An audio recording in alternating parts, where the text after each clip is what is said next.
Welcome back to Up Front. It hasn't gotten a lot of attention, but there's a Democratic primary for governor August 12th. By any measure, Madison School Board member and former Trek bicycle executive Mary Burke is considered the front-runner, but a Democratic state lawmaker is waging an unconventional and long-shot campaign for the nomination. We're joined now by Representative Brett Hulsey of Madison. Representative, good to have you back on the program. Thanks, Mike. Great to be here. Well, let's talk about your reasons for being in this race. What do you hope to accomplish with your bid? Well, I'm running to get Wisconsin working again. I have the $2.1 billion check that I've been handing out to over 4,000 people in Wisconsin that has real substantive plans to get us working again. First off, I started out by giving workers their health care and retirement back.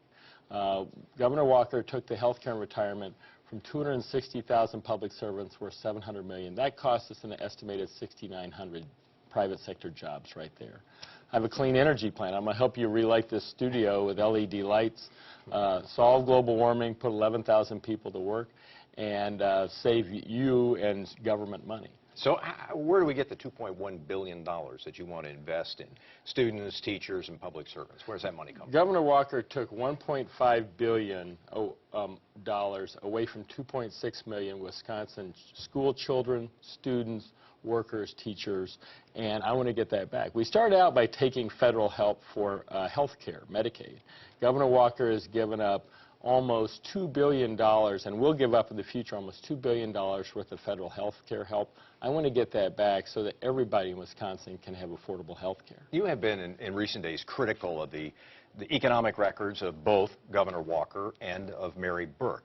Think there's any difference between the two of them? Not much, honestly. Really? I mean, I started my small business, Better Environmental Solutions. I'm an energy environmental consultant, while Mary Burke was chair of commerce. It was horrible, especially for small business people like me. I want to make a one-stop shop for small businesses so you can get everything you need from the state in one website. Because that's where the job creation is. Of course, Governor Walker, we've dropped to 38th in the nation in job creation. He's given up, just giving away the $810 million in train money cost us over 13,000 construction jobs for 1 year.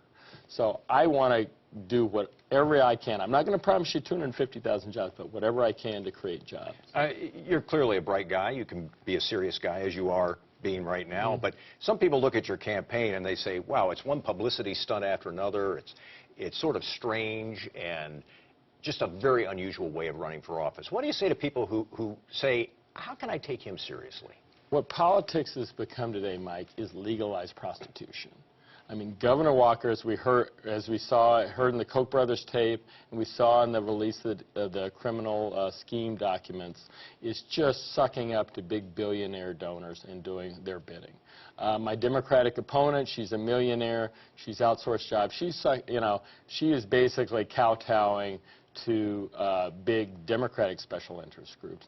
I'm the only person in here who's kind of the regular person. I make a little less than $50,000 a year, and so I don't have the millionaires and billionaires behind me to go out. So I have to, get attention however I can. But when you show up somewhere wearing a Confederate uniform at the state GOP convention, you talk about might hand out KKK hoods to delegates. Those were Republican Party hats, Mike. Yeah. Because as the New Republic pointed out recently in their cover story on Governor Walker has overseen Milwaukee County, the most segregated county in America. I'm part Native American. I've been trying to raise these racism issues since I got in the legislature. The media wouldn't cover it.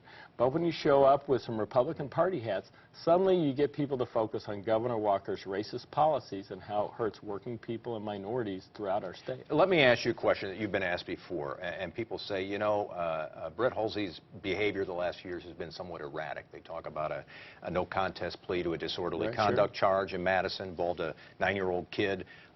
They talk about bringing a box cutter to work for protection. No, actually. How do you respond to those people who say, I'm not sure this guy is... I'll explain. So, no, actually, obviously, the craziness that Governor Walker has brought to our legislature by cutting $1.5 billion from 2.6 million people when we didn't have a budget crisis. His statements on that were pants on fire lie. Has created a crazy environment up there. But on the beach thing, Politiscoop pointed out that I was framed actually by false statements by Mayor Soglin's chief of staff, who's had to step down. I'm meeting with Madison But chief. you did plead no contest. I did, because I hadn't seen the complaint, honestly, because the Madison police and the Madison city attorney wouldn't share that with me before it. It was in the middle of the campaign. And I'm meeting with Police Chief Koval on Tuesday to bring charges against former Soglin chief of staff on that. On the box cutter issue, I had a protester come into my office looking for me with a box cutter. And I'm a construction guy, I'm a stonemason. Box cutter, I know self-defense. That doesn't bother me. I was concerned for my staff. What would you consider success on August 12th? Winning. I'm going to win. All right. Democratic State Representative Brett Halsey, Democratic candidate for governor. We appreciate your time today. Thanks Don't very much forget, for being vote with for us. Brett. Who in Wisconsin's congressional delegation has gone Washington, as the saying goes? We'll have the answer next. But first, here's the WisPolitics week ahead. Senator Ron Johnson is the guest Tuesday at a WisPolitics luncheon in Milwaukee.